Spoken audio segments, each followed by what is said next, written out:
My name is Kirk Jones, and you are listening to Q4 Radio with the Chicago Blues and Community News program. Today, our special guest is Mr. Fernando Jones. Fernando Jones is a Chicago native and a blues man at heart.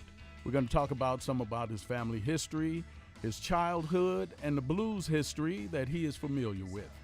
Right now, ladies and gentlemen, please help me welcome Mr. Fernando Jones. Thank you. All right, sir. How you doing today? Hey, the doctor said I'd heal but never get well. Uh-oh. I'm all right. I don't know. That sounds like something Freddy would say.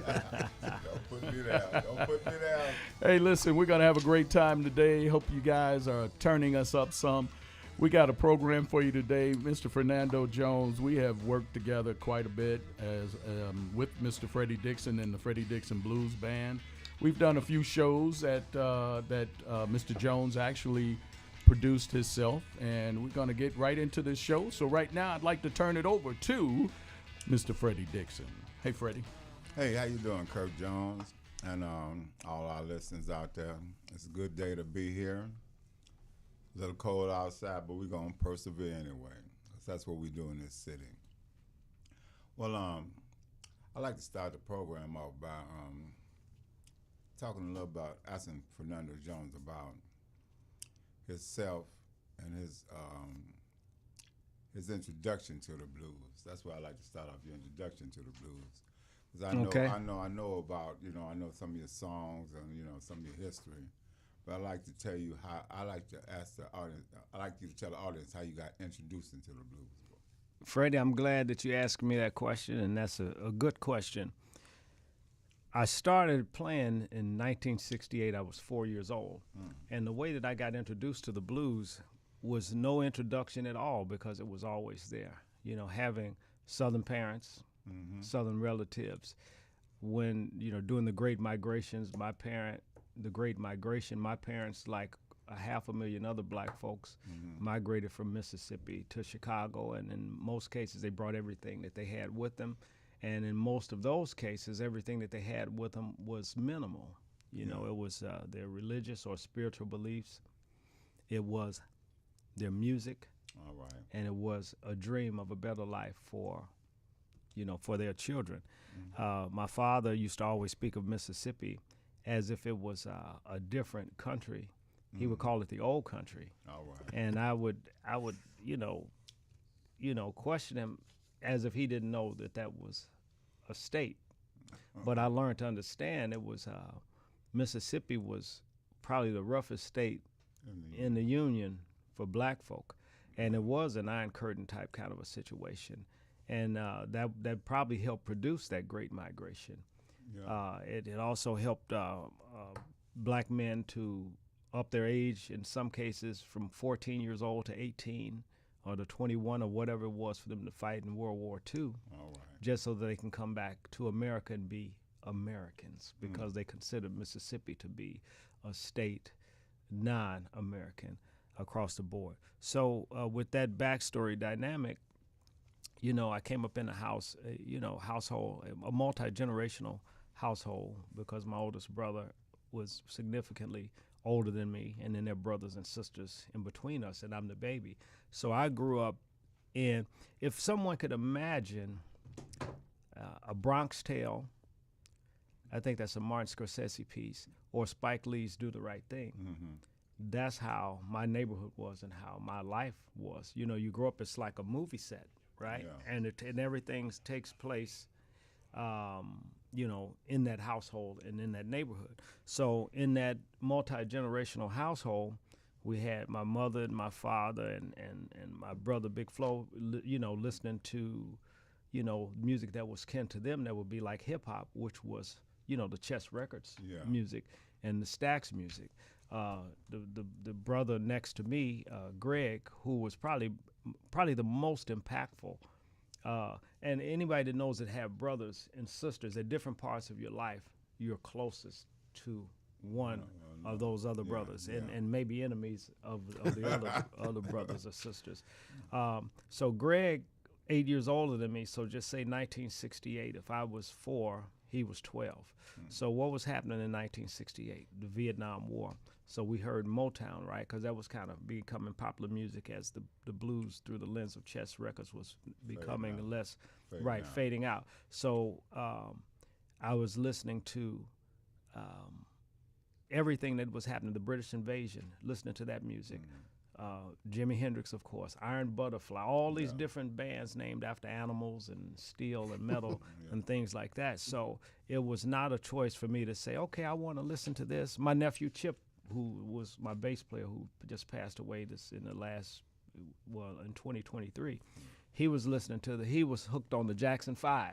So when I go to his house, I had the Jackson 5. In my house, I had at the ready, I had, soul type sounding blues.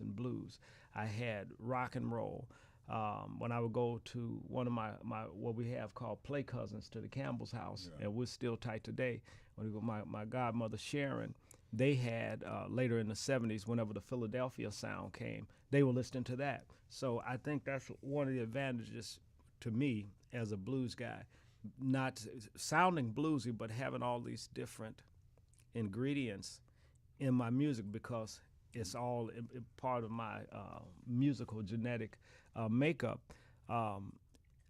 So, and then I came up during a time where in the neighborhoods, gang activity was not as bad as it is now. They were almost like clubs, And then you had guys were athletes, and then there were bands. So on every block in the inner city, somebody had a band or two, because people would play in church, or you'd hear music coming out of the basement. I remember, I grew up 55 East 60th Street, right in behind Betsy Ross, and there was a band right across the alley on the third floor. His name was Ensemble. That was his name, and it was like I don't know if they were black Hebrews. They wore all white and stuff. So we were seeing black Muslims. We were seeing Catholics. We were seeing Baptists. We were seeing all kind of religiosity in the neighborhood. And the music. So all that stuff played a part of what was happening. So getting back to the nexus of the question, getting started, so it was never getting started, right? But my baptism was, as a little brother, being able to be taken around by the big brothers, because I had older parents. So I never had the experience of, my father holding me up to the sun and all this type of stuff. It was like you're a kid, and as a kid, innately you know how to survive. And you realize that, my parents won't be coming up to the school for me getting in trouble, so I didn't get in trouble. When it was time to go places, I could go with, I had 2 sisters and 3 brothers. So I had, 5? So I had 5 opportunities to have field trips whenever I wanted to go. If I hung out with my sister Dee Dee, she would take me shopping on the train. If I hung out with Ernestine, my nephew Chip, who was a year younger than me, I hung out with him. If I hung out with Big Flo, who we call, we have a family nickname for him, I can hang out with my niece Carolyn or Lisa or Kim, his daughters. Hang out with Dee Dee, I can hang out with Larry. Then Jeff was born later, then I can hang out with him. Then later on in that, then Katrina was born. So it was like a circus. Right. You know what I mean? So hanging out with Big Flo, we lived at 60th Street, just say right off Michigan, but just say Indiana. So just for all sake of people, this theater of the mind. So if we were 60th and Teresa's was at 4801 South Indiana. So that was just pretty much a 12 block straight down the street to Teresa's. So I would hang out with my brother Big Flo. And so he would take me at 4 years old. He would take me in Teresa's, and I would sit in the back booth. So I knew I would call her Miss Teresa. My earliest memory of that, Big Flo, he asked Junior Wells, who told me to call him my godfather. He said, "You know who this is? You know how people show off little kids just like you have a kid, Ophelia or something comes by a club. It's just going to be one. It ain't going to be like 35 kids hanging out with grown folks." And he, Junior, thumped me on the head and stuff, as a term of endearment. I don't know if he'd seen me before or not, but because he was cool with my brother, I was cool. So it was like a mafia type family. So I was not one of these cats that got into the blues. I was already Fernando, here. just real quick, you mentioned. Okay, I'm gonna just go. I'm gonna say this here, but no one knew that little 4-year-old kid would continue to be the blues guy. So at some point in time, I could tell you how you swing through the jungle of music to continue to be here, because that's an interesting journey. So, Brother Jones. I was just going to ask you, you mentioned Teresa's a few times. Just give us a little background on Teresa's for those of us who don't, well, I do know, but for those our listeners that don't really know what Teresa's meant to the blues. Well, what Teresa's meant to the blues, it was the frat house for the Southside blues man. Not discriminating against the women, but that's pretty much what it was. It was a social center. And you know what, too? I probably have been to Teresa's one time, and when I went in, it's just this little basement, and there were not just black people in there. It was definitely, mixed, and everybody came to hear the blues. Yeah, well, it was a predominantly black audience, and the handful of whites that came to Teresa's ended up being some of the guys that are, doing big things with the, with the blues. Mark Pokempner is probably the most impactful Eurocentric person in that white community to come down there, because he documented. Yeah. He is a photographer, and his father was a photographer. And so he earned the trust of the black musicians. And there were, a couple other cats that came in and shot. Sometimes in the blues, people come in and they come through, they pass through. Yeah, right. But Mark was one of the cats that he was part of that fraternity. Right. I was going to say, Fernando, by you,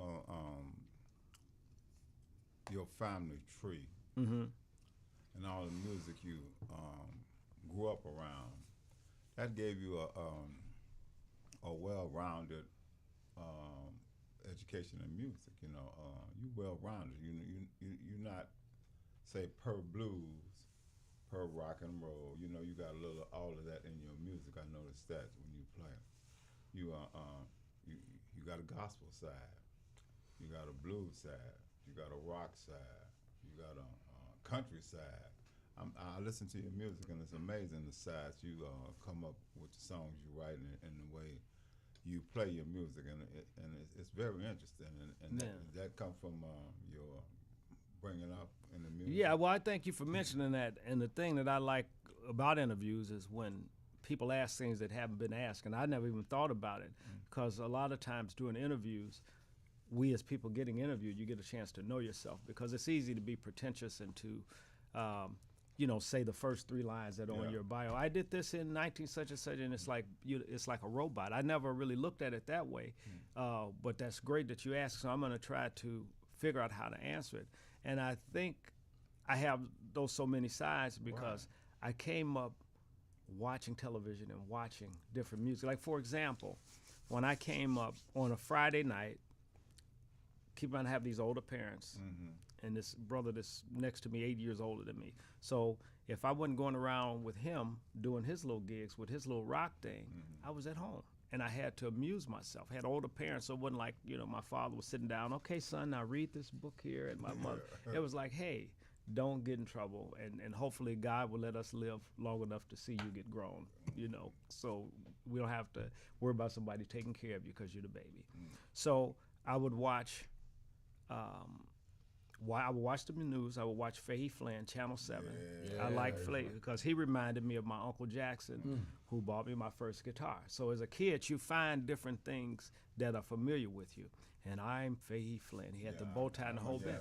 So after he would go off at 10:30, I would turn to Channel 5. That was on WLS, ABC 7.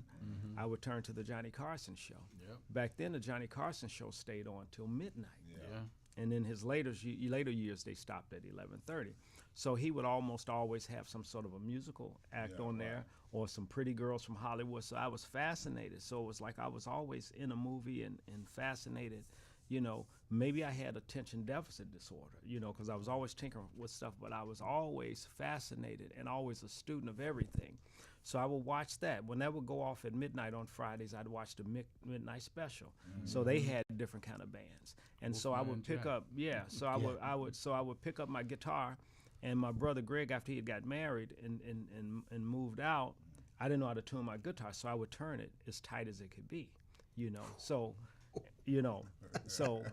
pop a few strings. So what I would do, and then on Saturdays he'd come by and tune the guitar. Oh, nice. So on Friday nights I would watch the different bands play, and I would try to put my fingers in the footprints of what they were playing, and maybe I was playing it or maybe I wasn't playing it, right?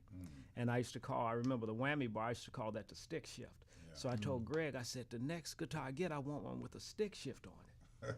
He said, a stick shift, you know. So then after that, I would watch Don Kirshner's rock concert. It would come on every now and then. Yeah. And then I remember the first time I saw Kiss. So that blew my mind. Yeah. Don Kirshner said, I am Don Kirshner, and I'm about to play the hottest band in the world, Kiss. And from him doing that little dry thing and the next thing, and it was in black and white. Yeah. And it was like, they had it set like it was a full concert. I'd never seen anything like that. Gene was blowing fire and spitting blood. I was frightened at the same time, because back then, all the lights off and you're looking at TV and you become in part of that television. And you're watching Ace Frehley play and you say, man, I want to play like that. And then I forgot when Hee Haw came on. I don't know if it came on Sunday or whatever. Then I'd watch Roy Clark play. Yeah. But I didn't like the Gibson-looking guitars because they look like old men guitars. so I'll come to my Fender love. My brother Greg, he had a buddy named Moscow. His real name was Daryl, but they called him Moscow. Why? I don't know. And then Greg would call him Scow, right? So one day, Moscow, my story's gonna bounce back and forth because this when Greg was still living at home before he got married.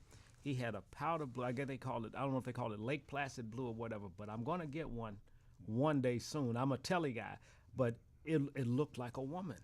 Now, I'm a kid. Now, I didn't, history, you do the history on the guitar, and you say, okay, yeah, it was shaped like a woman. Right. I know that now, but then, and I'd always been into women because my brothers, having 3 older brothers that were lady killers, I always liked girls. So this guitar looked like a chick, and I was fascinated. And this is musician language, so don't write letters. What the word chick is a musician? These are musicians. There's something. That's right. We're speaking. This is linguistics here. What am I trying to say? Germane gut. to the germane guitars to get your gut. Yeah. So, and this is what probably. I mean, there are probably a couple of things that really catapulted me as a musician, in addition to playing or being a blues kid. Just playing. They said, "Don't touch this guitar." I remember that. We've heard So that. guess what? I got a real story about that. But Okay. I'm gonna let you go. But I'm gonna ask you this. He was talking about some of the shows that came on. Did you ever watch Lawrence Welk? Yeah, a 1 and a 2 and a 3 that came on, I think, on Sundays. Yeah, it was Saturdays or Sundays. Saturday night. Yeah. And Carol Burnett came on Saturdays. Yeah. And everybody that had a band or music in it, I would pick my guitar up and try to play. I used to watch Lawrence Welk too. And I would try to play the commercials. And that's why it took, because my guitar playing had different evolutions, And thankfully, I started playing on an electric guitar. Had I started playing on a folk guitar or an acoustic guitar, I probably wouldn't have lasted long because it was not attractive. It wasn't sexy. Yeah. And I equated an acoustic guitar with people who were just, not really playing, just strumming, or the nun in church. They played the acoustic guitars. And I don't want to be a nun. You know what? I have to, it's interesting that you bring up those. I mean, I think I'm probably the same age as your older brother, because that was like a golden era of television and music coming together in a really interesting way. And we used to go, when I was a kid, older, obviously, I mean, if we were at a party, it would stop, flip the TV on, and turn it up and watch those same bands that were the Eagles, Steely Dan, just what turned out to be really long-lasting, influential music. And in hindsight, I think about it, I'm like, man, we were blessed to have that much opportunity to catch all these really high-quality musicians of all genres and styles, including Hee Haw, which I loved. Coming from a Southern background, man, Roy Clark. That cat could play, man. He was a beast, and and it was effortless, but I fought the shape of that guitar, but I still gave him. He was a beast. Yes, Glenn Campbell. He was a beast. Glenn Campbell. Man, I'd watch Glenn Campbell. Yeah. Man, and people didn't realize that he was a beast as a guitar picker, man, and a singer. He was a boy actor. Yeah. But see, coming up at that time too, we didn't have 1,000 channels. To Right. No, that's true. Right. We had Right. in Chicago area. We had 2, 5, 7, 9, Nine. and if you were lucky, you could get 32, To and 32. 11, or 26. or 26. And I would watch the Big Bill Hill show. Right. Dun, Big dun, Bill. dun, dun, dun, 7, dun, 9, dun, 9, dun, dun. 9, 9, 9. And then after the Big Bill Hill show, Soul Train came on. It was black Right, and on white. 26. It was black and white before it went to. Well, Big Bill Hill was the first Soul Train in Chicago. Right. Right. First Soul See, I, know, Yeah. I used to watch Soul. I used to See, catch Soul Train had, every once in a I had the while. opportunity to be on Soul Train, and What was believe you it or doing not, on Soul Train? I wasn't supposed to. I was still in grade school. 'cause you Sweeping were up or supposed to something? Yeah, I was the maintenance man. But the studio, believe it or not, was no bigger than this studio here.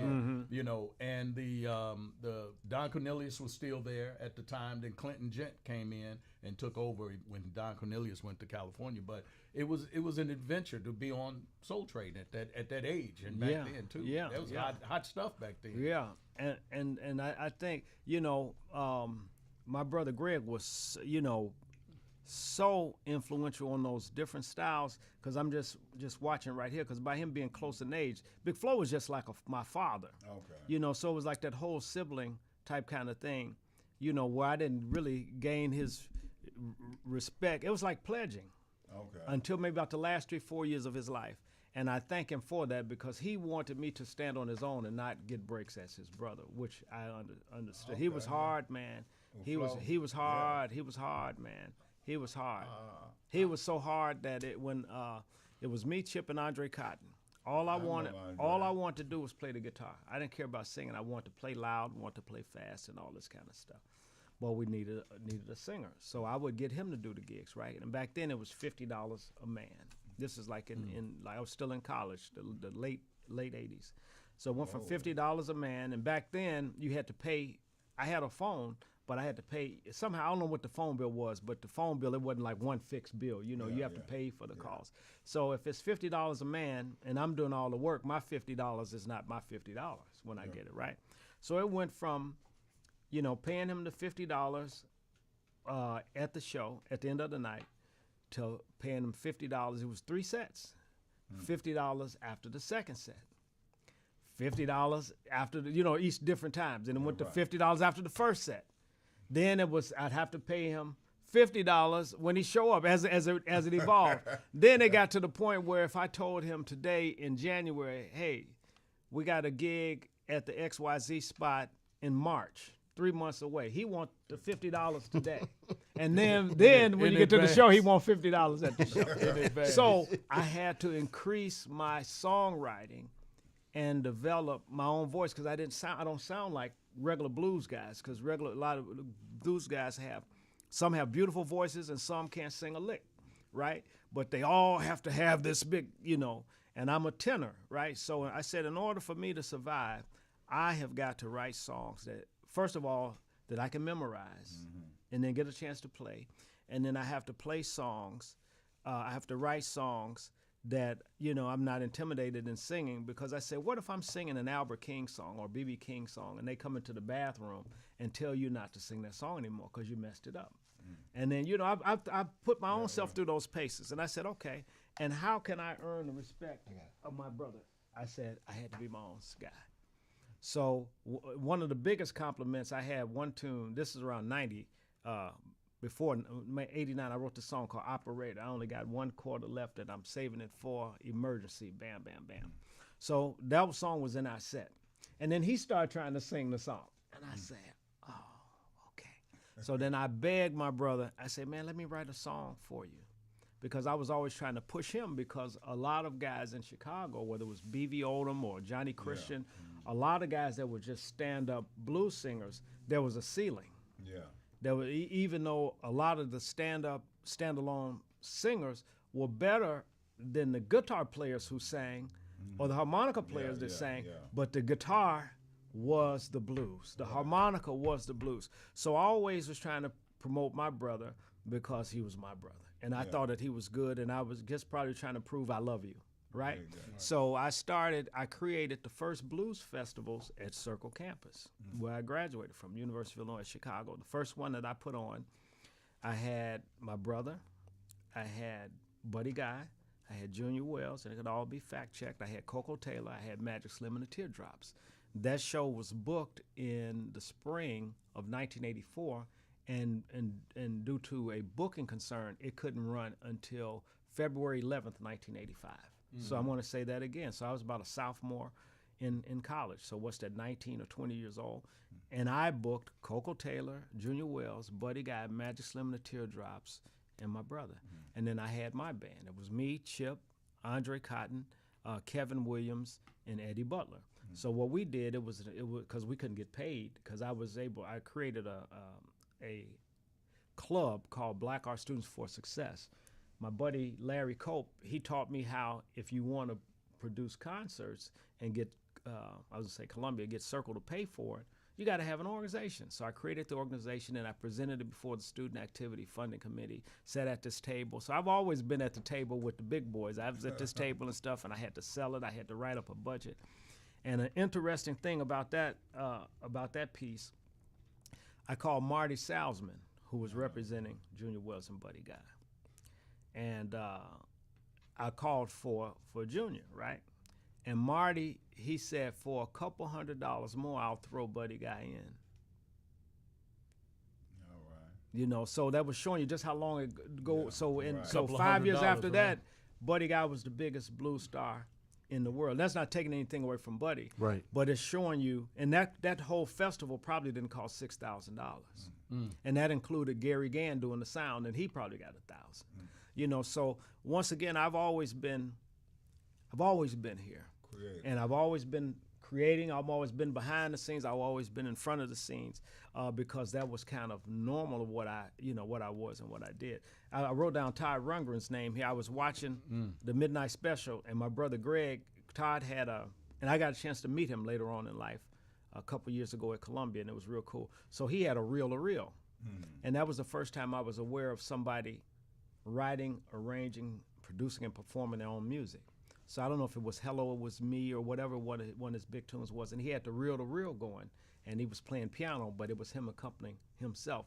And my brother explained that to me. My brother Greg explained that to me. So while I was playing and learning the blues, at different times, Greg was teaching me about the business so that I would be prepared for Big Flo when I got to be a grown man. And while Greg was teaching me, I was sharing and teaching my nephew Chip, you know. All right. So Hey, Fernando, we're going to switch it up just a little bit here. And I just want to ask you a question, really, with the relationship you had with Willie Dixon and the Dixon family. a beautiful question. Are you going to commercial? You want me to No, say it now? I want you to say it now. Beautiful, then we're going to take a break.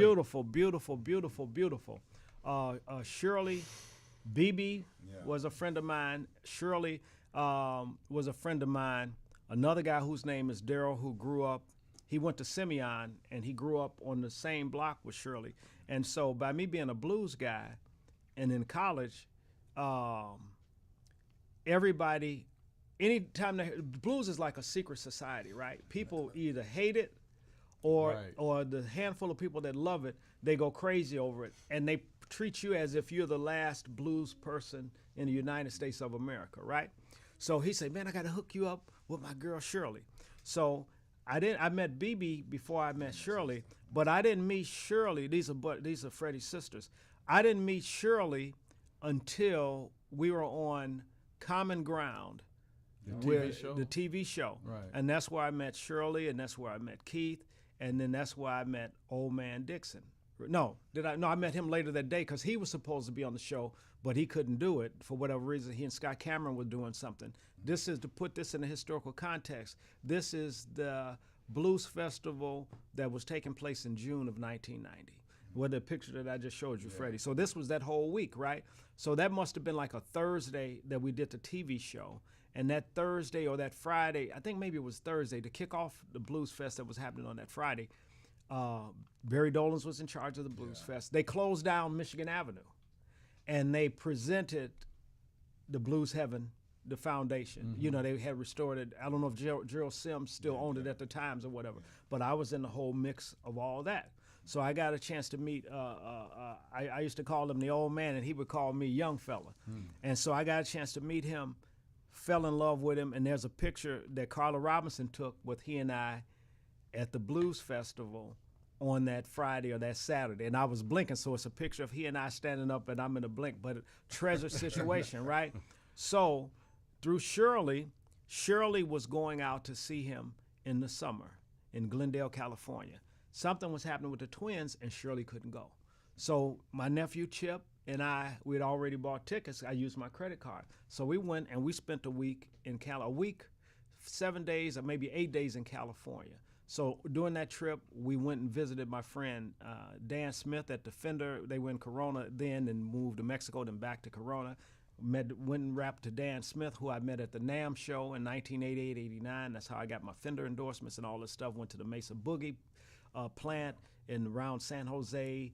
Went to hung out with Jim Dunlop in Benicia by San Francisco. Then hung out with old man Dixon in Glendale. So we were at his house, and then that's where I first met Mama Dixon for the first time. So he had a garage. He had a pink bass that folded up. Somebody, I think Bob Ware from the Grateful Dead gave it to him. It may have been like a Steinberg or something, but it was a rectagonal shaped pink bass, and it could fold up. So Chip and we were talking to him in his garage, and the thing that he liked about me is that I didn't want anything from him. And he shared a lot of conversations with me about people want things from that, that will go to the grave. I would, share with Freddy, but all cool. But then he had these other two guys. It was a black dude and a white dude. I don't know their names, but they lived in the neighborhood. And they were young cats, they were a little bit older than Chip and I, but those were his friends. So they came by, but it was kind of like they were jealous because he had like these new Chicago guys in here. And it was like he was sicking us on them. It was the cutest thing, And, and then he let me listen to some of his songs, like his song, You Look Good to Me and all that stuff, stuff that goes to the grave. But he gave me the courage to fly and gave me the permission to know that it's great to write your own tunes. Yeah. He also taught me about the publishing game and the whole bit. He told me about the struggles that he had with publishing, blah, blah, blah, blah, blah. And so that's what he meant to me. At his funeral, my nephew Chip and Mama Dixon I stood at the head of his casket, and Chip stood at the foot of his casket, and our job was to keep people from putting CDs and stuff into the casket. So that's the relationship that we had. And of course, the relationship is beautiful to be around Freddy, because Freddy and my brother were tight. Yeah. And since my brother's been gone for over 20 years, when I talk to Freddy and he says one little thing about my brother, it makes my brother still be alive. So that's the connection with, then I had a connection with Bobby, I had a connection, with Butch, so, right. And it wasn't to name drop, it was just water seeks its own level. That's right. It does. It does. So. Hey, listen, we're going to take a quick break. The music you're hearing in the background is Mr. Fernando Jones and his band, Blood is Thicker Than Mud. We're going to be right back in a few minutes. Don't go anywhere. Turn this up some. My big brother that was in Vietnam is having flashbacks, so he's got to move back with daddy and mom's. Blood is thicker than mud. I say blood is thicker than mud. My 13-year-old daughter brought a baby home the other day. The preacher asked what the neighbors gonna say. Blood is thicker than mud. Blood is thicker than mud. My nephew got out of prison the other day. He called me up, Chris, and he said, Uncle, I need a place to stay. Blood is thicker than mud. I say blood is thicker than mud.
You're listening to Chicago Blues and Community News with Kirk Jones, Freddy Dixon. We have Bob Lasandrello with us this evening, which he'll always be here, I assume.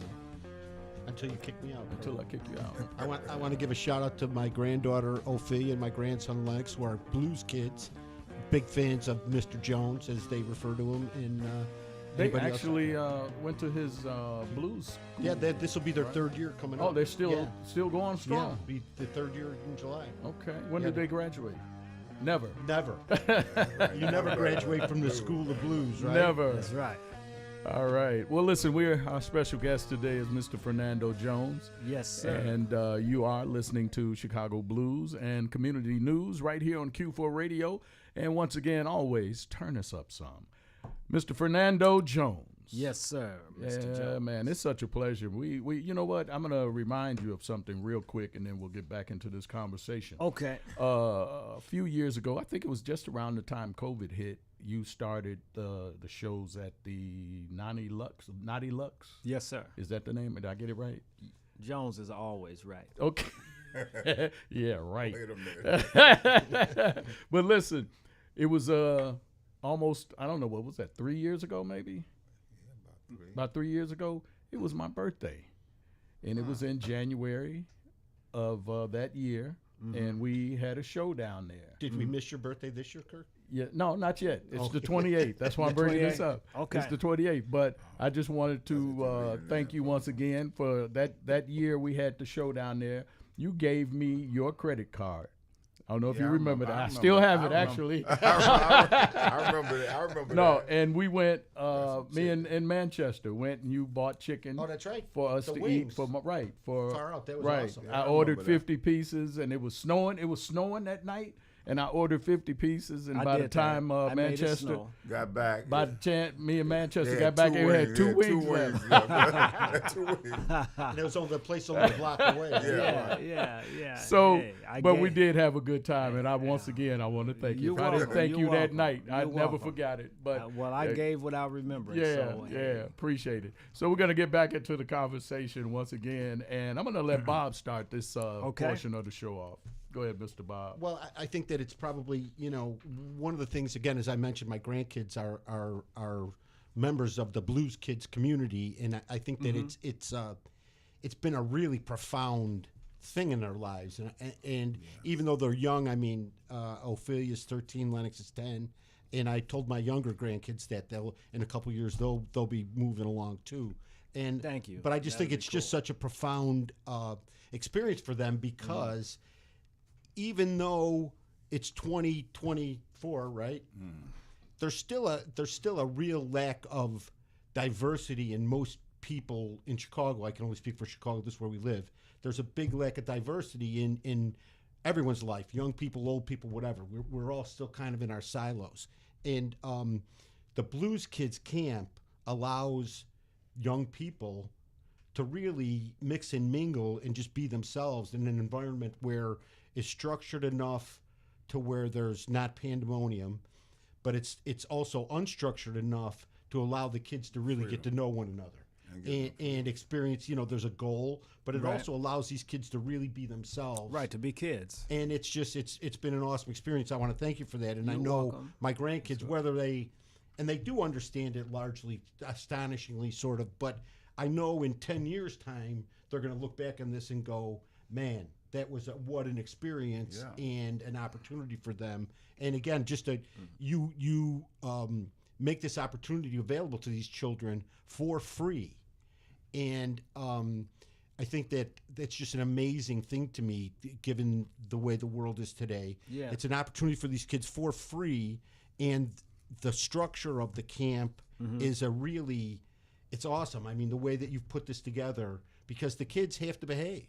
And as an old grandpa, that's an important thing. Yeah. And it's so many environments, the kids are either They run it. they're structured to hell, or else it's so unstructured that nothing ever gets done. So anyway, just kudos to you about Yeah, that. And yeah. if you want to shout out about that at all. Yeah, No, yeah. I want to say something Okay. before you go into that.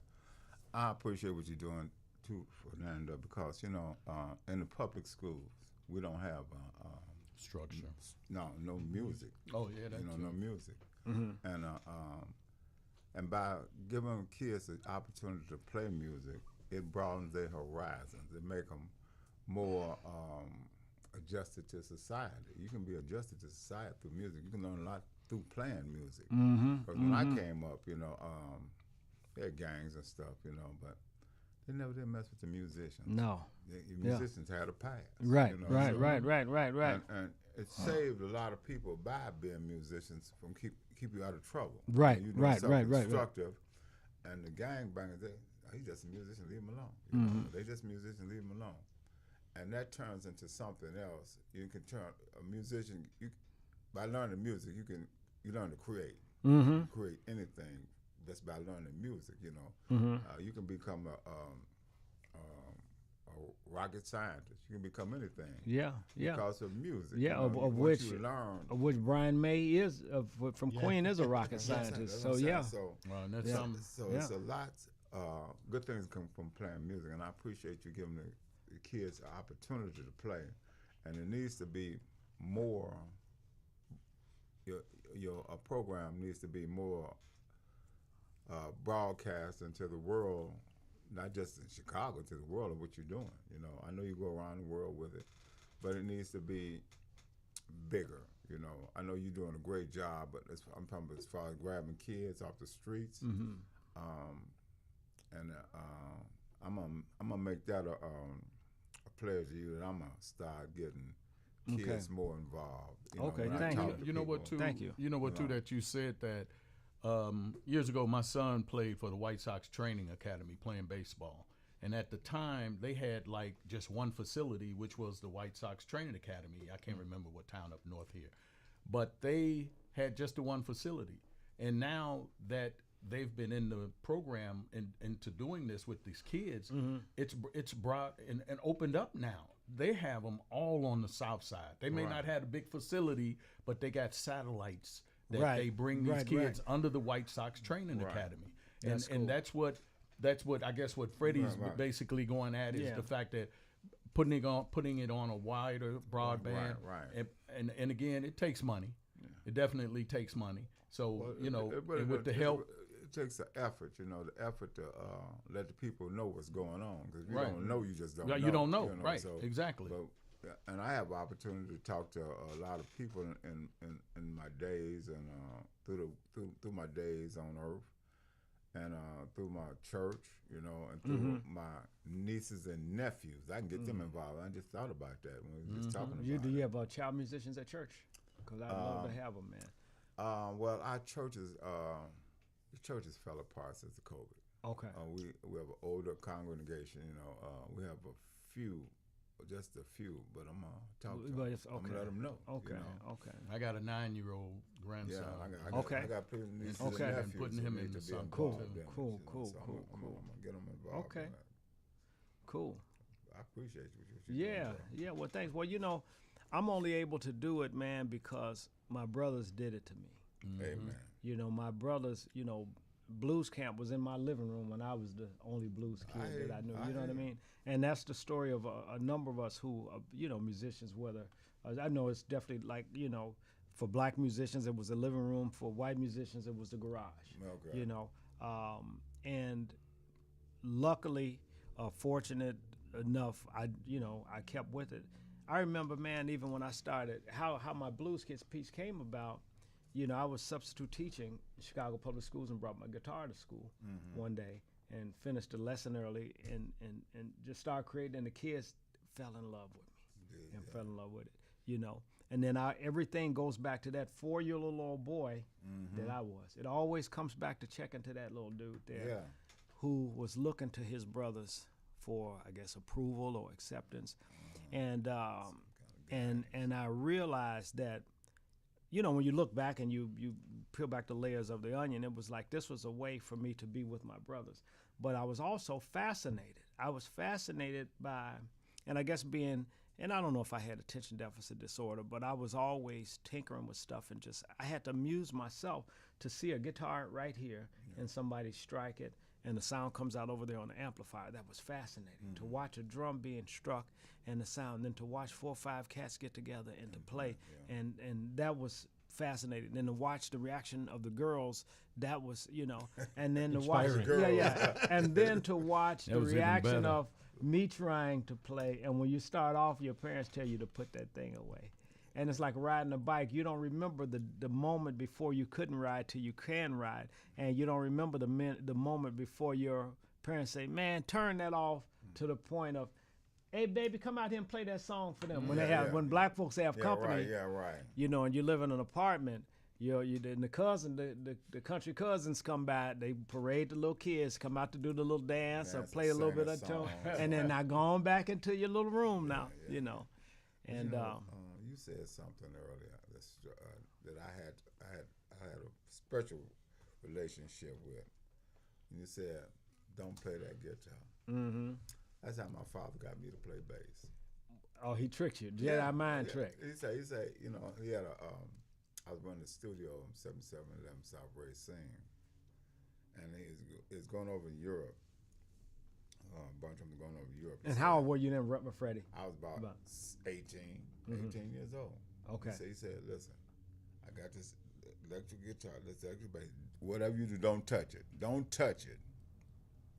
And he knew I was going to touch that thing. I couldn't wait for him to get out the door, and I started touching it. And then I ended up playing with him. So how long did it take for you to pick it up? And It didn't just take me show no him? time to pick it up. Okay. Because when he got back, I was playing a gig.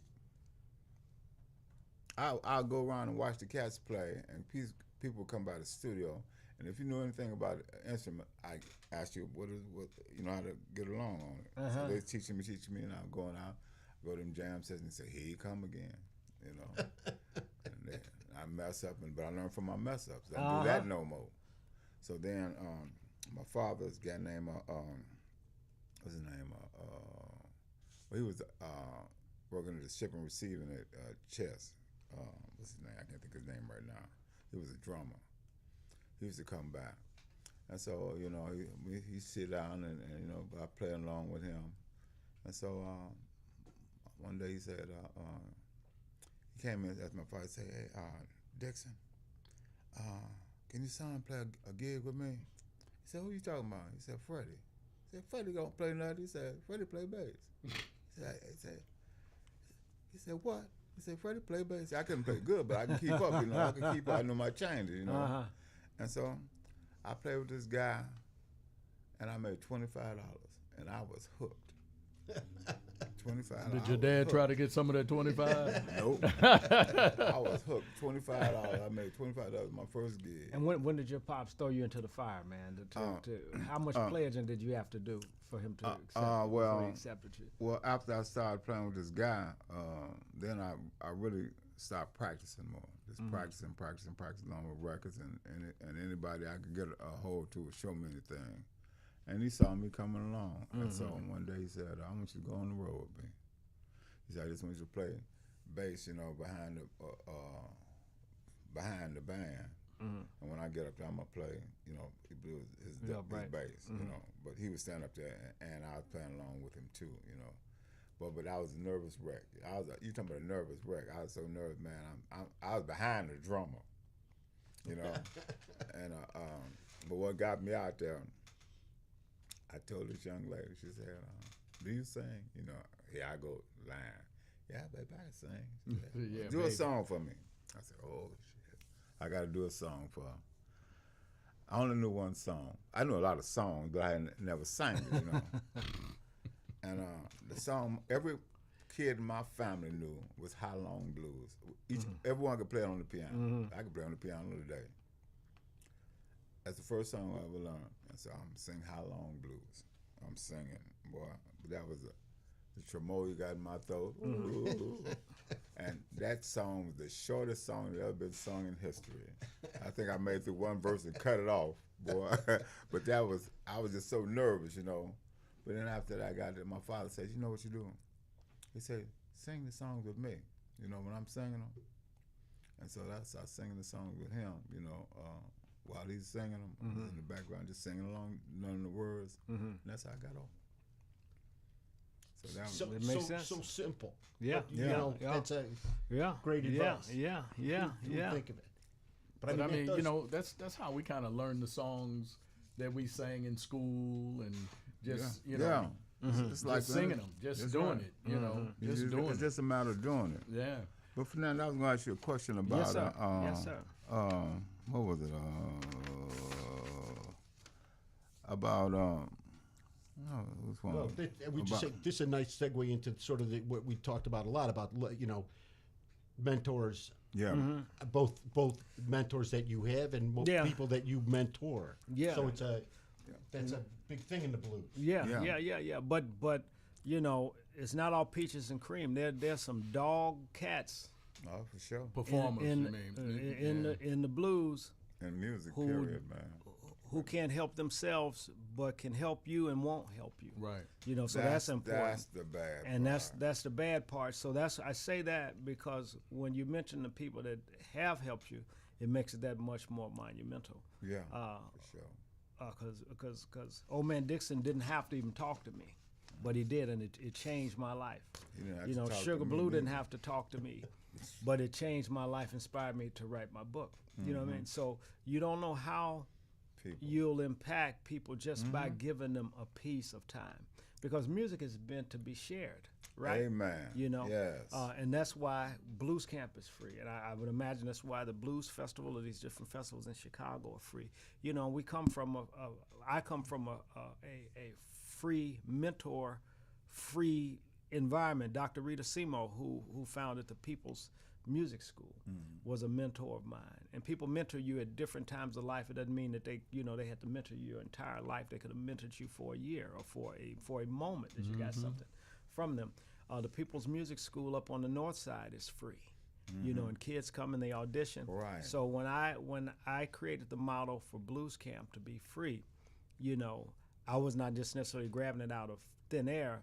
I wanted people to have access to it, and I didn't want to discriminate based on class, gender, or economics. I didn't want to discriminate a kid who was rich, Right. because kids don't make themselves, you know. Amen. And kids want to be emancipated. If they're rich, they want to be regular and get something and earn something on. And the kid who may not have the resources, you know, why should he or she not be able to afford to have this experience in the greatest city for music? Well, like I said, it's it helps develop people along the way, life's way. Anytime you learn anything under structure, and music is structured, you know, you have to learn that. And it's a language. Right. So, you know, anytime you learn like that, it helps you in other areas of your life. That's why kids we need these things in school. They took them out of the school. Yeah, I remember they used to have social center in After Chicago school, public yeah. schools. Yeah, you know. And I used to go up there with my brother Greg, and that would have been in the early 70s. You know, Yeah. Yeah, they had basketball, they had swimming, home economics. Right, right. whatever, You know. whatever. Yeah. They had something, but you know. Well, what happened? What's going The on money? today? I don't know. Probably because you know what, money in the school system is being misappropriated. It's going to different places that it shouldn't be going. You know, I was having a conversation with somebody about that the other day about certain programs in school. They take some of the money, put it somewhere it shouldn't be, and it doesn't get to the root of the where it was sent out for. You know, a lot of people are sending money back to the states, to the government, because they haven't used it.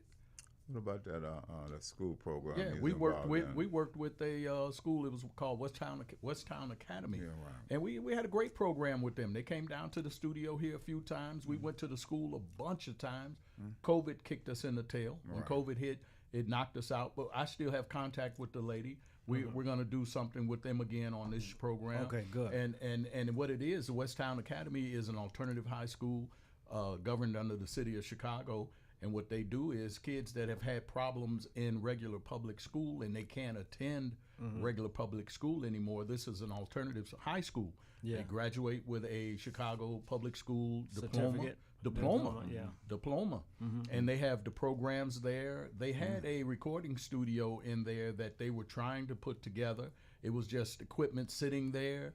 And I spoke to the principal about a few months ago, and she told me the studio is up and running. which is a great thing. Yeah. Because again, they have a great opportunity. We were going to put on a benefit show to help Right, them pay right. for some of their graduation fees and all this stuff. And again, COVID hit. came in. But we did. We had a great relationship with them, and I'm looking forward to getting back to that. See, and this program is supposed to be, we're talking about music, but this program is actually out to help people in all areas of life. If you have something you can help somebody with, come on the program, talk about it. Right. We have a problem with homelessness, food, clothing, and I like to talk about a place my cousin runs. He has a food shelter, a food bank. It's on 66 in Peoria. There's a school there, and they give out food every Thursday and Tuesday, Thursday, and Saturdays. And if you need some food, go by there. They got plenty of food. So What's the address we again? need to share these things. What's the address again? It's 60. It's on Marquette in Peoria. Marquette. Okay, in Peoria. 67 Yeah. in Peoria. Yeah.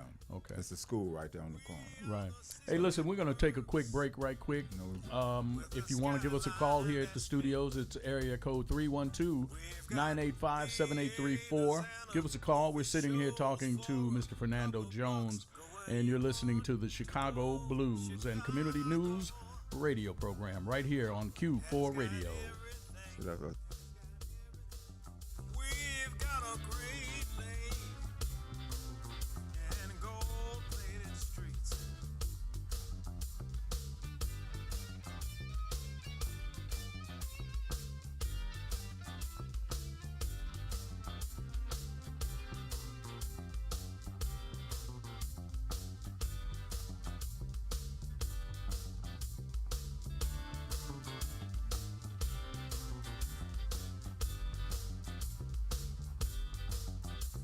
Whenever I need a reason to smile, whenever I need a reason to smile, I go window shopping on a magnificent mile. Chicago has always got something new. Chicago has always got something new. Chicago welcomes you. C-H-I C-H-E-O C-H-I C-H-E-O Chicago has got everything you need.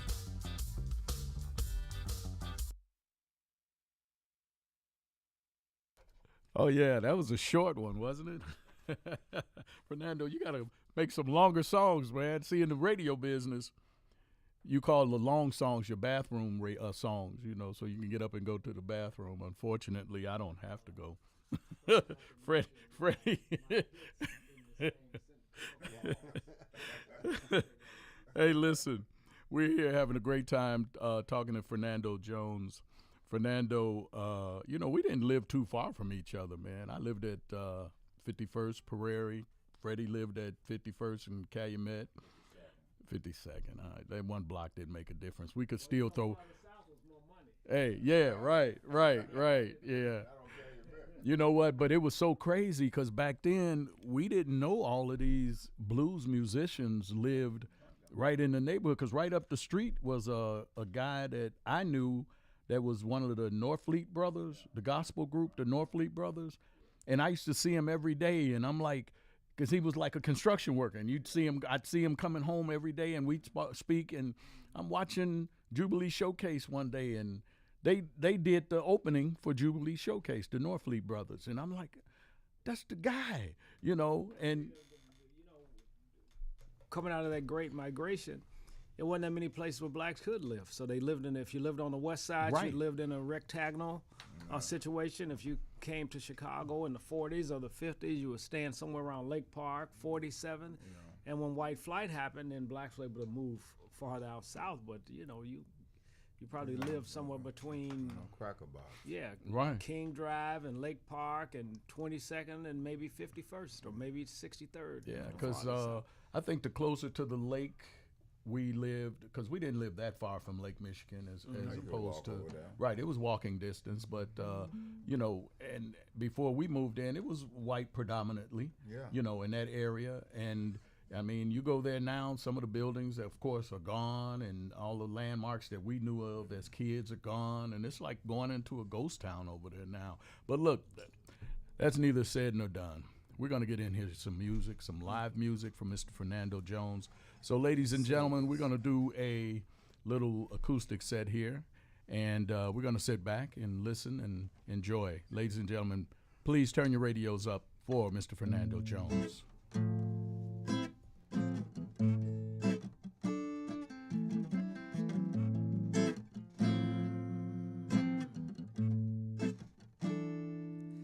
Every time I get stopped by the police,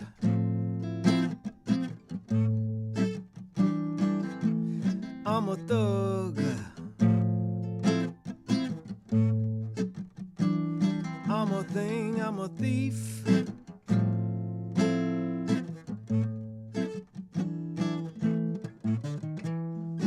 And my wife don't want me, and my woman won't let her put me out.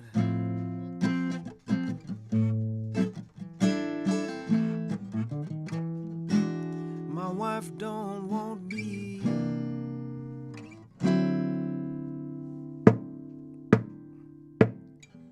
There were two people in the race, and nobody voted for me.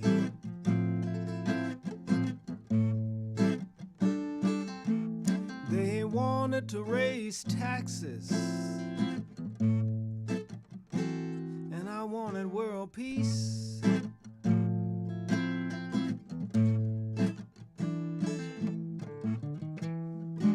And my wife don't want me, and my woman won't let her put me out.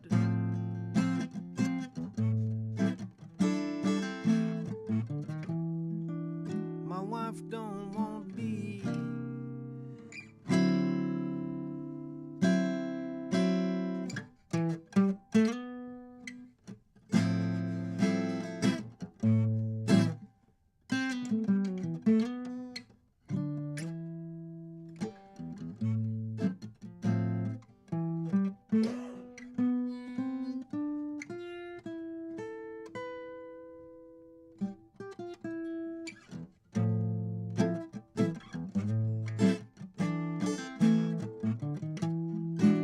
My wife don't want me, and my woman won't let her put me out.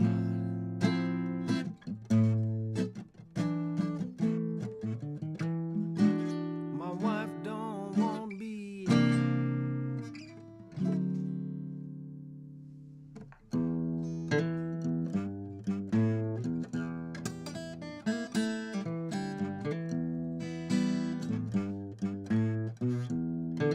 Cold black hair with a brown-eyed stare.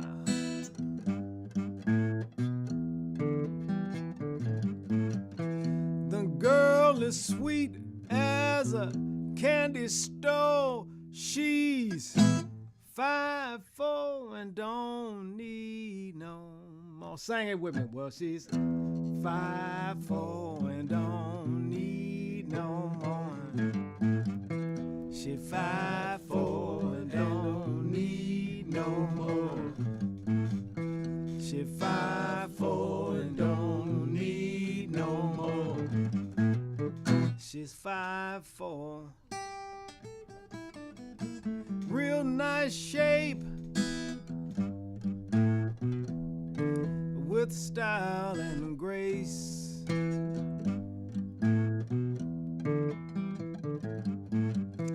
She'll make a peaceful man like Freddy Dixon fight her war. She's 5'4" and don't need no more. How tall? She's 5'4" and don't need no more. How tall? She's 5'4" and don't need no more. How tall? She's 5'4" and don't need no more. She's 5'4". Real nice gait. Everything's in place.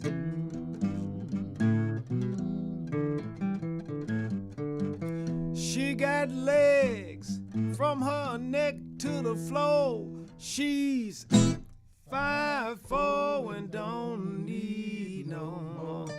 How tall? 5'4" and don't need no more. How tall? She's 5'4" and don't need no more. How tall? She's 5'4" and don't need no more. All right. That was good. One more. We Thank gotta you. squeeze one more. Gotta out squeeze of you. one more in more here. out of you. Yeah. You want instrumental? I do it. You want instrumental? That's fine. This song is called Marvin. This wrote it for my brother. Since then, he's had a stroke, but I'll play this here to remember him, and hopefully I'll do it right.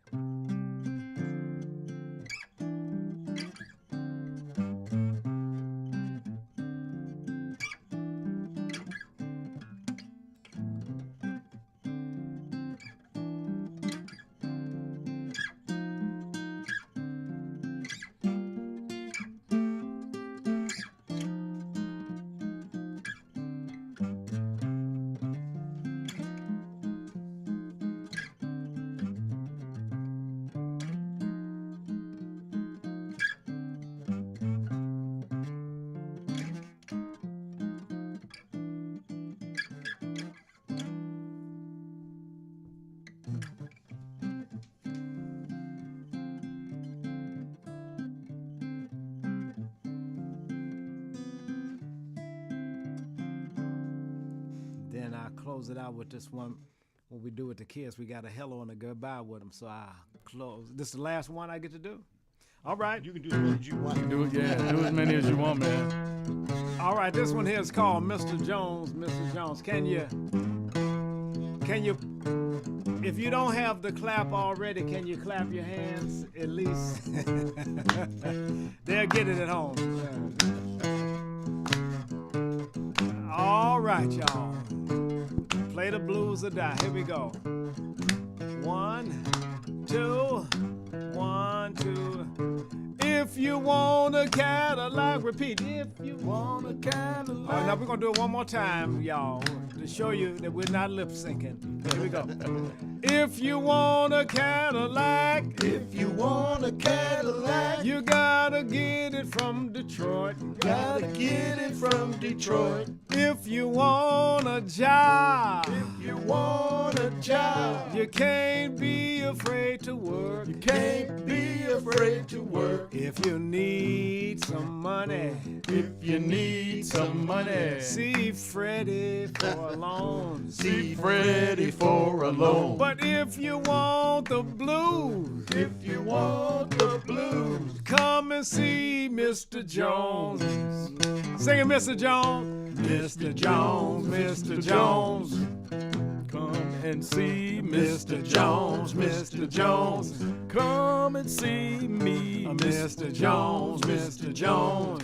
That's my name, Mr. Jones. Mr. One more Jones. one more time. Loud, proud, long, and strong. 1, 2, 1, 2, 3. If you want a Cadillac, If you want a Cadillac, you gotta get it from Detroit. you got to get it from Detroit. If you want a job, If you want a job, you can't be afraid to work. You can't be afraid to work. If you need some money, If you need some money, see Bob for a loan. Don't look for Bob at all.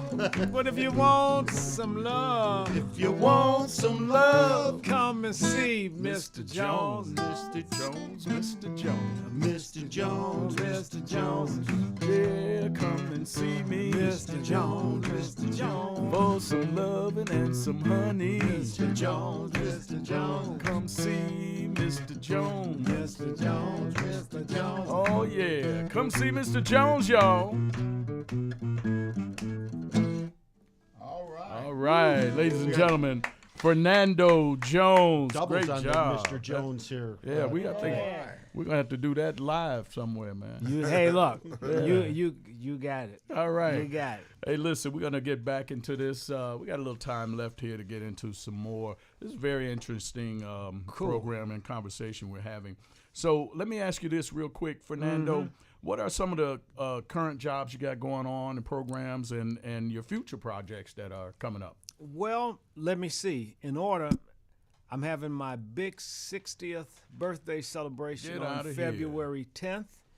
And if those are interested, you can go to fernandojones.com/60 to find out where it's going to be. Can you say that And one all more that's- time? One more time. fernandojones.com/60. Some people call it a backslash, but it is a forward slash. Right. And it is industry standard just to say a slash. So, so that's what we got happening coming up soon. I'm doing a really nice lecture at the NAMM show in January. When or where? What's the name? The NAMM show is going to be in Anaheim, California. Okay. So I'm doing a nice lecture on how to present a successful summer music camp. Okay. So that I guess that's coming up before the birthday. And my play, I was there when the blues was red hot. We're in our 25th year celebration mode here with that. So that's going to run at the ETA Creative Arts Foundation, and that's going to run in April. And if other groups want to come out and use this part of their fundraiser to sell tickets to raise money for their causes, they can do that, because we would like to pack the house and share that wonderful good humor and live music with that. I'm trying to see what else I got happening. I've got Blues Camp happening in the summer, and we have a contest with Blues Camp called the Blues Kid of the Year. And the Blues Kid of the Year contest is for any kid who has not been at Blues Camp before. And the winner of that contest, in addition to getting a wonderful trophy and all this kind of stuff, they get a chance to get a round-trip ticket either by bus, gas for their parents' car, or plane or train or whatever, SpaceX, however they want to come to, Blues Camp, and a hotel stay for the week, and right across the street from the Blues Camp at Columbia College, Chicago.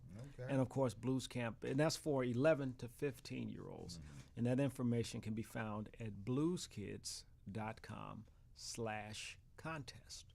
Or you can go to Blues Kids and you can find out about the different blues camps in different parts of the country/world. This year we will be establishing a new blues camp at the American Jazz Museum in Kansas City. Okay. And when is that going to be? That's going to be the next to last week in June. Okay. And that too is a free camp. So that's before That's the one before in Chicago. So yeah. last week in yeah. June. Yeah. I might and have then to we'll- make that. Yeah, that'll be nice. And then we're going to have a camp. I'm a member of Kappa Alpha Psi, so we have a relationship with Kappa Camp, a male mentoring camp that happens in the summer, and we're going to do Blues Camp in tandem with that. And I believe that's going to be the last 2 weeks of July are held, so it's going to be one of those weeks. And I'm trying to see what else we got. Oh, we'll have a Blues Camp at the B.B. King Museum and Interpretive Center in Indianola, Mississippi. Okay. And I guess the thing that Bob wants to talk about, I got it right here, I forgot. Okay, the film. There's a film. I haven't signed the contract on it yet, so if it doesn't happen, I want you guys to say he said he's going to do a film. Didn't happen. But it's coming. A feature-length film that will be entered into film festivals in 2025 on Blues Camp and the benefits of social emotional learning with this camp. So they're going to track 4 to 6 kids that are in blues camp to see what makes blues camp tick or what makes them tick, so on and so forth. And the filmmaking team, Rita Marconi, who's the producer, going to be the producer of this film, they have an award-winning film out now called The One Man Note, and it's on the short list for the Oscars. So it won all these different film festivals. So they said on the 28th they will know if it is Oscar nominated. And in that film, Stephen Warbuck, who did the film for Shakespeare in Love, who got an Oscar for that, he did the music for that piece.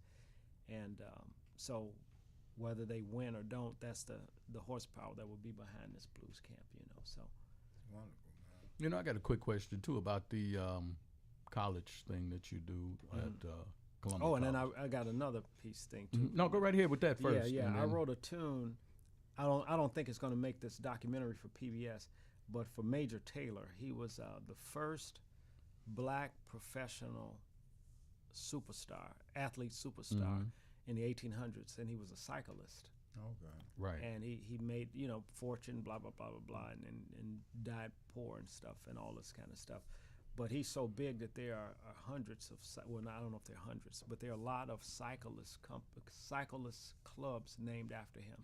And PBS is doing a big thing on him in March, and maybe my song will make it or whatever. Right. I got one more Yeah. question, Fernando. I'd like to know a question I was going to ask you earlier. Where do you see the blues at now and the future of the blues? Well, I think in order for me to unpackage that, I have to look at it geographically. I think a disservice to Chicago and the blues and the growth of the blues is there. I think we have, I don't know if it's arrogance, but I think that we've been fortunate enough to have a lot of great tunes that your father wrote and stuff. And I think that a lot of people in Chicago have refused to grow and to build on that, just like how he built on, the stuff that was coming before him. And I answer that geographically because folks that are in Texas,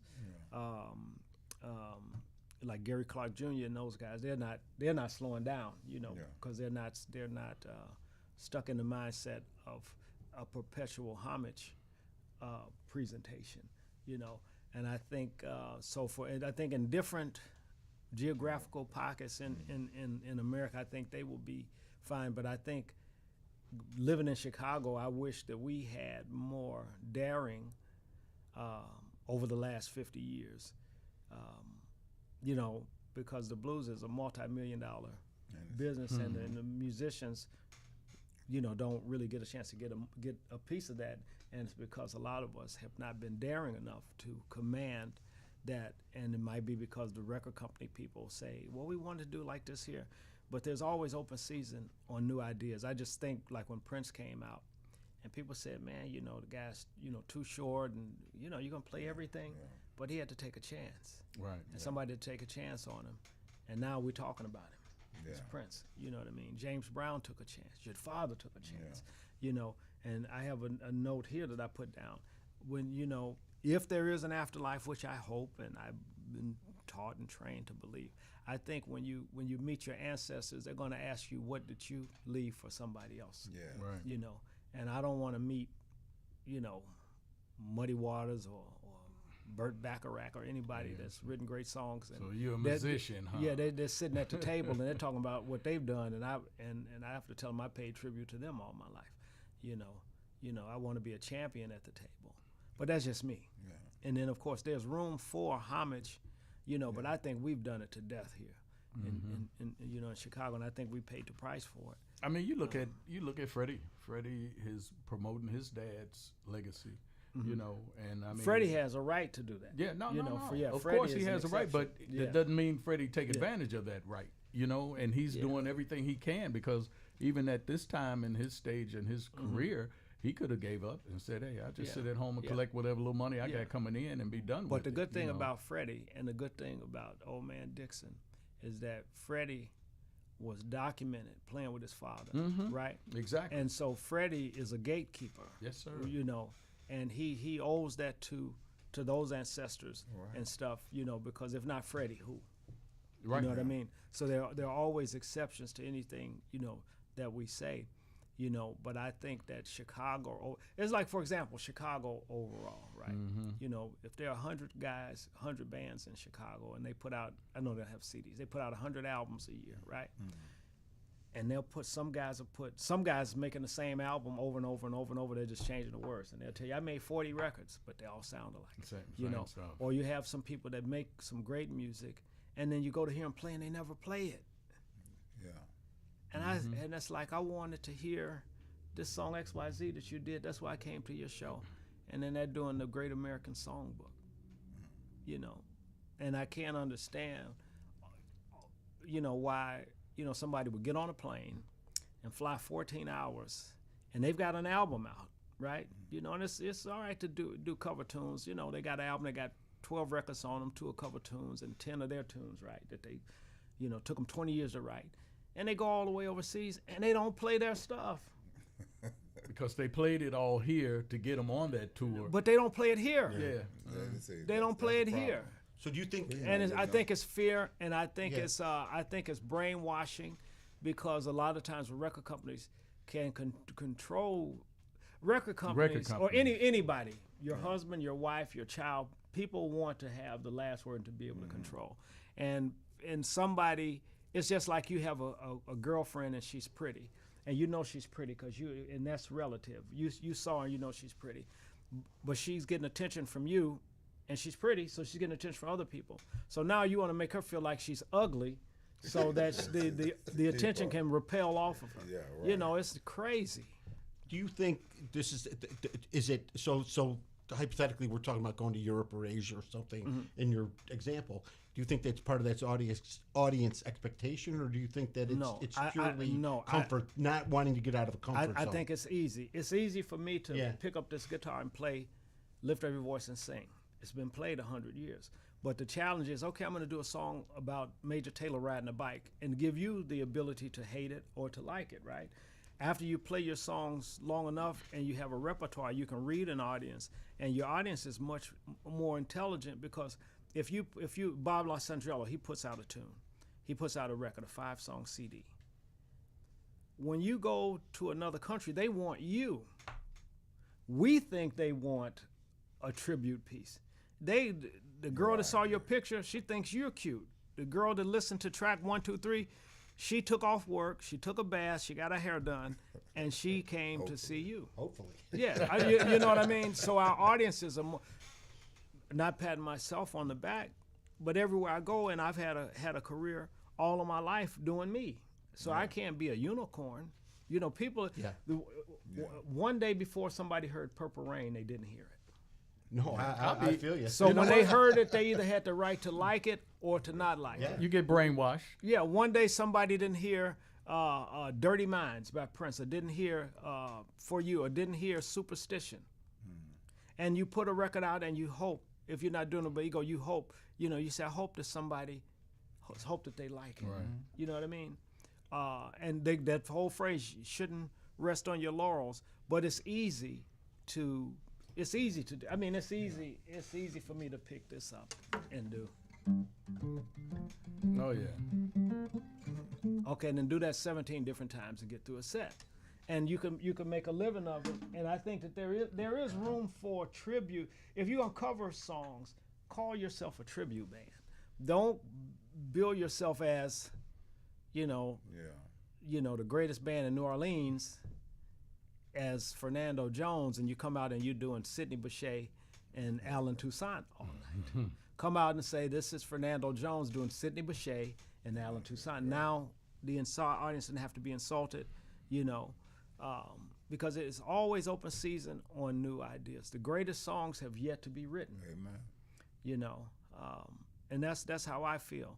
And I think you get on an airplane, you go through customs, the dog sniffs your luggage, and somebody has booked you as you. They want to hear you. They want to hear your stories. They want to, they want to hear you play fast or slow or sing or whatever.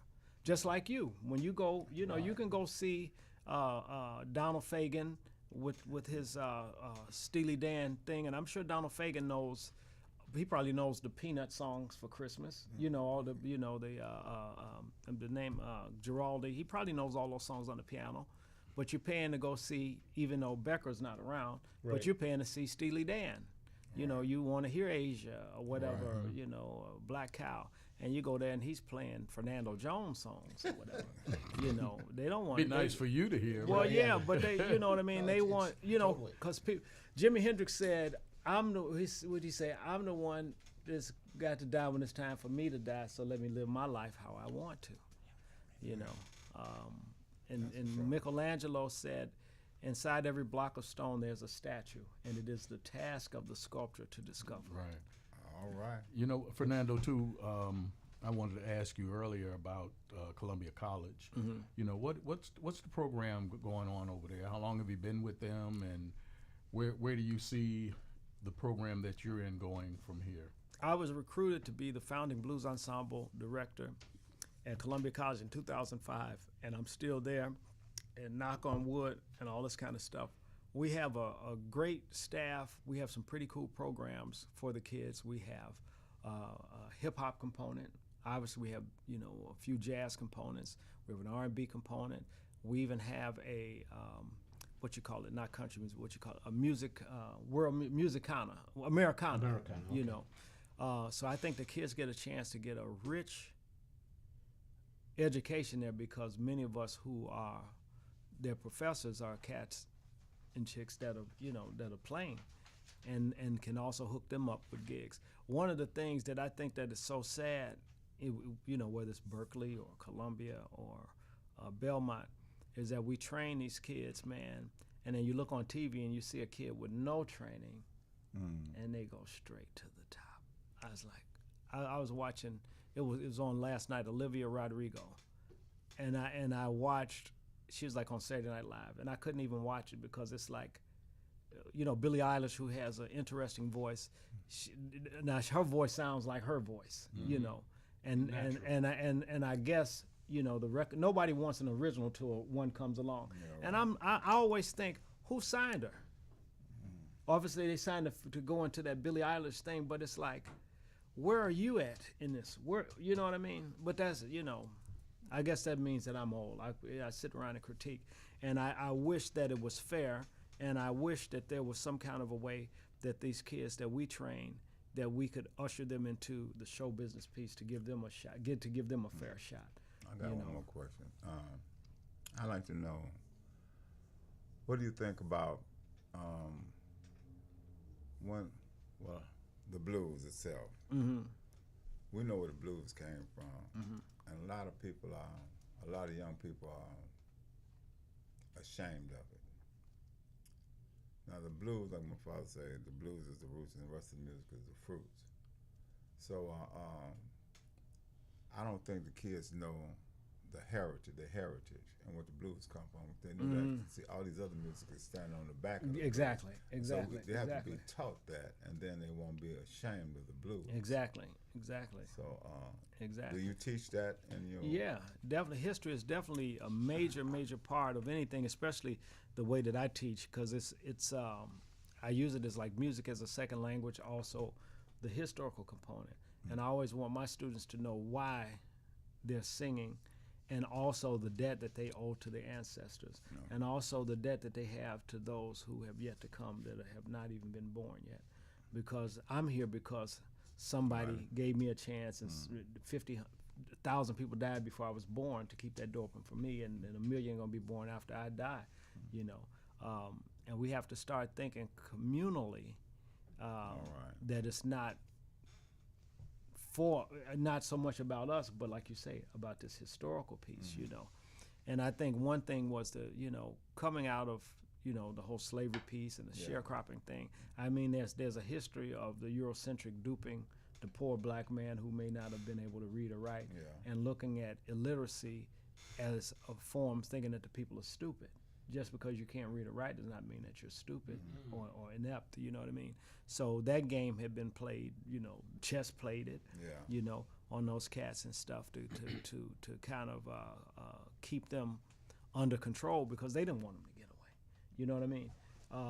And so I think to shed that skin in the 70s, you know, I guess with the different categories, or, you know, rhythm and blues going from doo-wop to, you know, more polished sounding music or something. It's like, okay, we're not going to associate with blues because they got a raw deal, you know, or something like that. But it's up to us, you know, folks who are blues folks, to fight. And you know, you got to be willing to fight. You got to be willing to sacrifice. You have to be willing to sacrifice your career. Everything I know that poor whites and poor black folk and poor Hispanics have gotten in America, they had to fight for it. You had to march. And a lot of times the cats that were marching and chicks that were marching were the brave ones, and they didn't benefit. And people know that they're not going to benefit, so it's like, well, I'll let somebody else get shot in the face, like Dr. Martin Luther King. Right. Look what Dr. Martin Luther King did. He didn't benefit from, but it wasn't about him. He was smart enough. And that's what I try to do. I mean, I don't want, you know, somebody to hurt me or anything like that, but you can look at any of my interviews. I've always been brave enough to say whatever I thought that was true and be willing to risk getting blackballed or whatever. But as long as you own yourself, you can't get blackballed. Exactly. All right. And you mentioned Prince earlier, and that was his one whole thing that he was going through was the fact that he wanted his. It was his. It was his. Yeah, and Sam Cooke, you know, Same same thing. situation. Right. Yeah.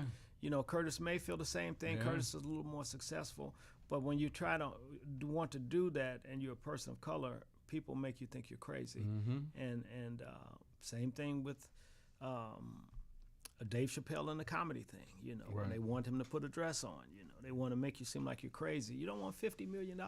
You know. You know, so, but you have to, you're right. You have to have principles, and you have to. I mean, if you, you know, it's just like you can be wrong, but as long as you're convinced and you go to your grave being wrong and you're convinced, it's kind of okay. Right. You know what I mean? And just think if you're pseudo right, and you stay, you know, you got to stay the course because somebody had to, you know. Somebody had to fight for black and white musicians to play together. That didn't just happen. Oh yeah, Yeah. black through and white. osmosis. I mean, look how hard it was for us just to drink out the same fountain.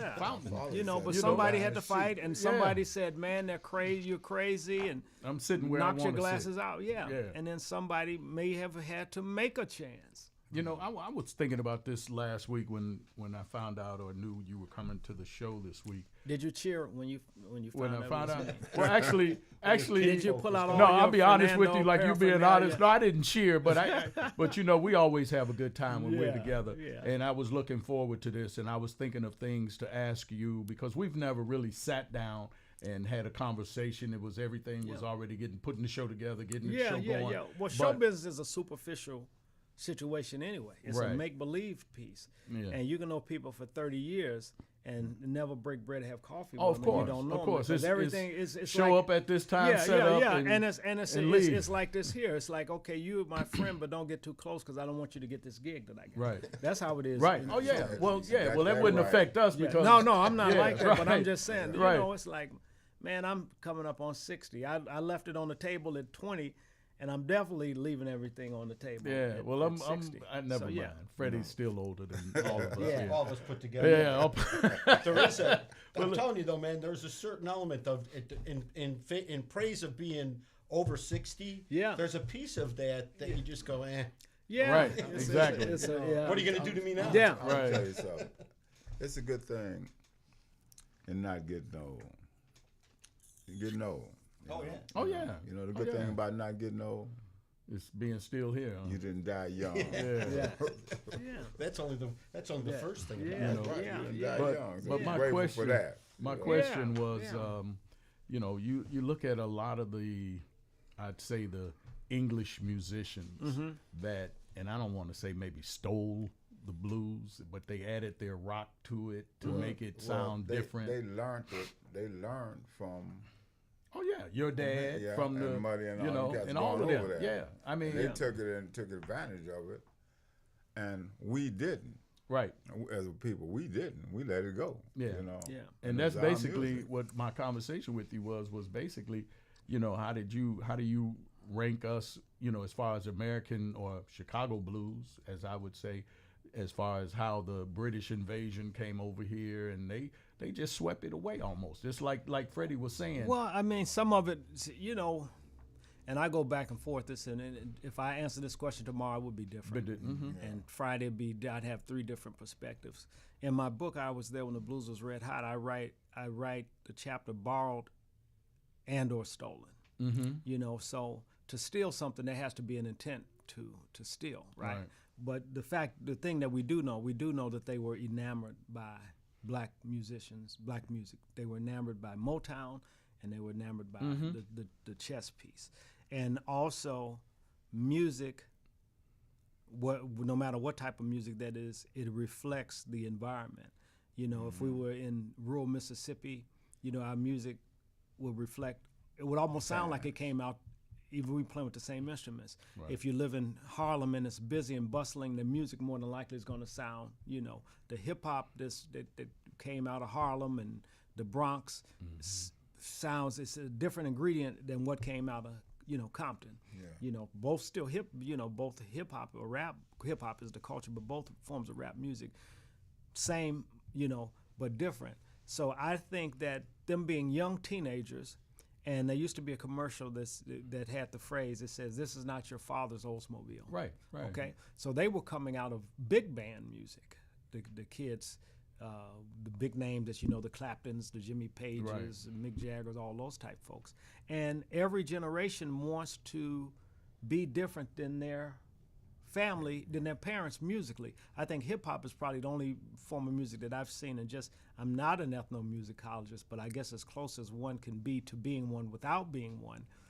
I don't think that there's been any other form of music in modern history, probably in the last 100 years, that that has kept 2 or 3 generations, giving them the ability to enjoy that scope of music. You know, for example, an average kid that's listening to, I say Gary Clark Jr., a younger guy, and listening to Muddy Waters, you might not find a kid able to listen to both of those in the same house with his parents. Of course, some you can, but it'd be like, oh man, that sounds like that's old, and this sounds like it's modern or whatever. Whereas, you know, hip hop, you know, it's electronic or whatever, and people hear it.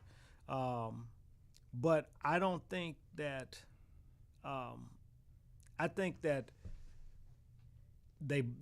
I think they borrowed. I think they were influenced by it. Just like if we hear an Isley Brothers tune and we play it, are we stealing it? Because we're black, does that mean we're not stealing, or are we learning from Ernie Isley? Right. You know what I mean? So they were learning. Yeah. But they just had machines in place to market it, and to, now, you know, there can be a thing about race to say, was it easier to market, you know, white skin over black skin? And clearly the answer was yes. You know what I mean? So that could have something to do with it, but I don't think, and I think we've punched Mick Jagger in the mouth enough. But I don't think they owe, I always wonder, I was like, man, I wonder when the Stones, when they come to Chicago, I was like, God, dog, didn't I pay these black folk? Didn't I tell Muddy Waters and Willie Dixon thank you? You know what I mean? So it's like, how much, when is the debt paid? And when do we get angry enough, even if we feel that way, to do something about it? Right. You know what I mean? Nonviolent. Well, nonviolent, but I'm just saying. No, I'm just saying. Yeah, you and know. So these guys, they didn't want to. They didn't want to listen to.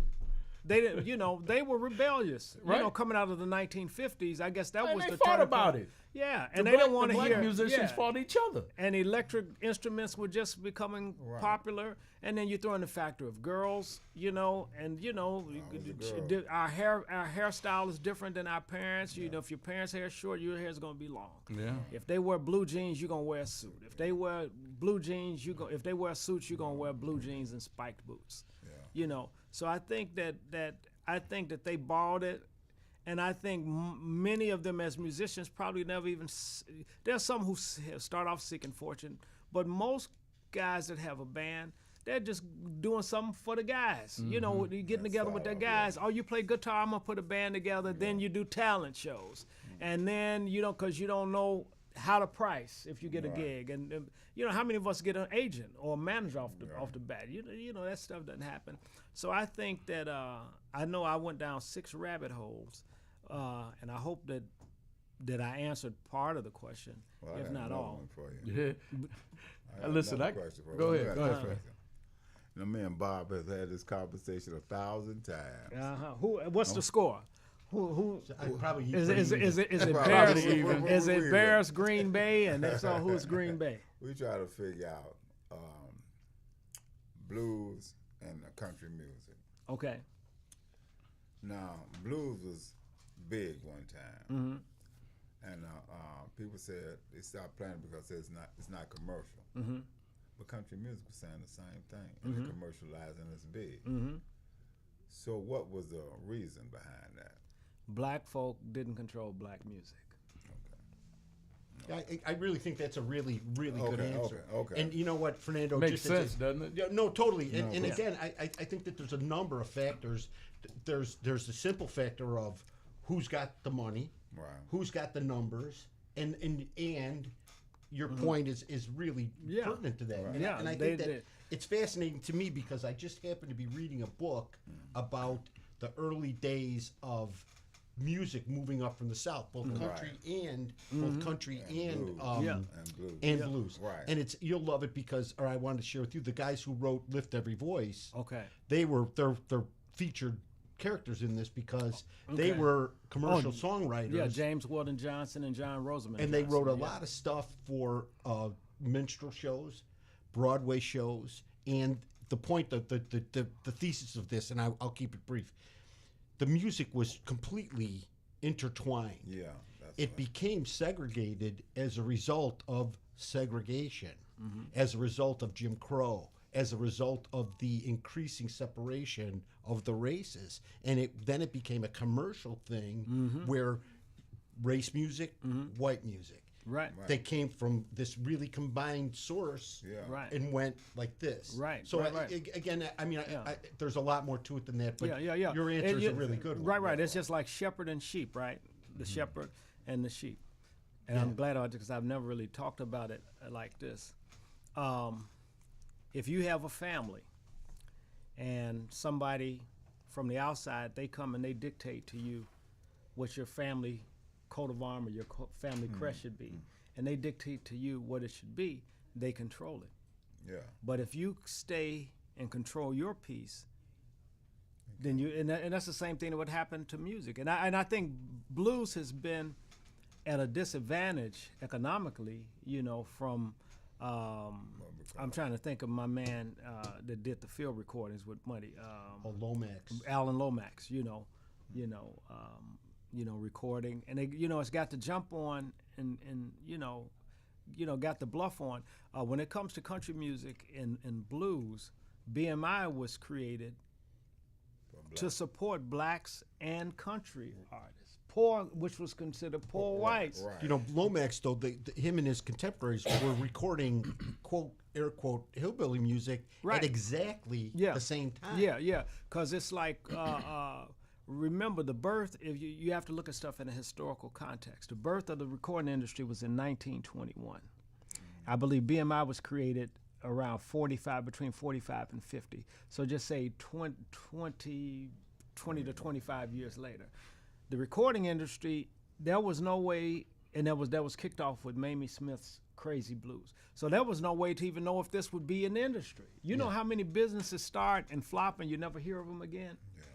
So it's like, who's going to buy, wait a minute, you're going to sing a song and I'm going to buy it. And I can hear music in church. Well, it's going to be a big thing. We already got sheet music. What do we need a record for? It took off. Because everybody can't play the music. Right. Well, but once it took off, it's like, hey, how can I get a piece? Right. How can I get a piece of this? But blacks have never had an opportunity to be in the room where it happens, as in Hamilton, to be able to. But now, we have to be able to. Because what really bothers me when they say it's not commercial. The blues is not commercial. If you play anything, it's commercial. It is. It is. All you gotta do is but play but it. it's the super psych. So once again, I liken that to. We've all had an uncle or know an uncle that comes to stay at your house, right? So just say you got one floor and you got a basement. So the uncle falls on hard times. He comes, he stays in the basement. His brother is your father that owns the place. So the uncle, he comes out the basement and he'll try to tell the kids what to do, little by little. then he's going to start trying to tell people what to do in the house. So your father has to say, hey, brother, I'm not disrespecting you, but this is my house. Man, I didn't mean to say it like that. Now, if he comes to the point where he's running that house, he's going to make the kids, his nieces and nephews, think that that's his house. Yeah. Right. Jumping out of the deference, and then his sister-in-law going to end up being his woman. Because he made us think it's his house because her husband. I didn't think you was going there with that. Because daddy don't stand up. You know what my right. So you gotta stand. You know what my thought was gonna be on that one. What? But dang, he could make some hellified tuna Yeah. Now you went straight to him messing with my mama. Yeah, but that's called the super cycle. Right. Man, this blues ain't commercial. Yeah. And the worst thing you can do is believe it. Yeah. You know, and I know, Dixon songs have been licensed all over the place for commercials. Right. But they don't want you to know it, because it's like if I tell you to crawl, if I never tell you, everybody else can stand up but you, and I tell you it's comfortable for you to crawl. Yeah. And hell, I can crawl. I ain't gonna wear out no shoes. I'm gonna give you all the benefits to crawling. Yeah, right. You don't have calluses on your knees. You ain't got to worry about your pants being altered because you just crawling. I like crawling, and I can just lay down whenever I want to. I'm right here, and I can get into a fetal position. I ain't got to stand up and wear my feet. Come home from school, and Uncle made a stack of tuna salad sandwiches. Then somebody say, Bob, stand. I don't want to stand. Bob, you can do it. Stand. And then you stand. You be like, a lot of us are afraid. A lot of us are afraid to stand. Hey, Fernando, we thank you so much for stopping in. And, man, we could do this. You know what? Like I said, when I looked at your bio, I could read that for 2 hours with all the accolades you have in that. I mean, without even you opening your mouth. I could read for probably more than 2 hours with all the good stuff that's in there. But I thank you for that. But, man, I put the work in. Man, I've been I've pledged for this music. Right. And I'm not afraid to open the door. And that's why I can be selfish enough to have this camp for these kids. Amen. Right. Yes, well, to give them an opportunity. They're going to pay their dues, but this can fast track them. Whether they grow up to be blues guys or not, or girls, but this can keep them from getting hit in the mouth. Because some people get hit in the mouth, and they want everybody else to get hit in the mouth. Right. So listen, you've been listening to the Chicago Blues and Community News Radio program right here at Q4 Radio. We've had a great time here with Fernando Jones. I want to thank Mr. Jones once again. Fernando, for stopping by. You're welcome anytime, sir. Okay. Anytime. Don't even wait for an invitation. That second Sunday, we'll be right here.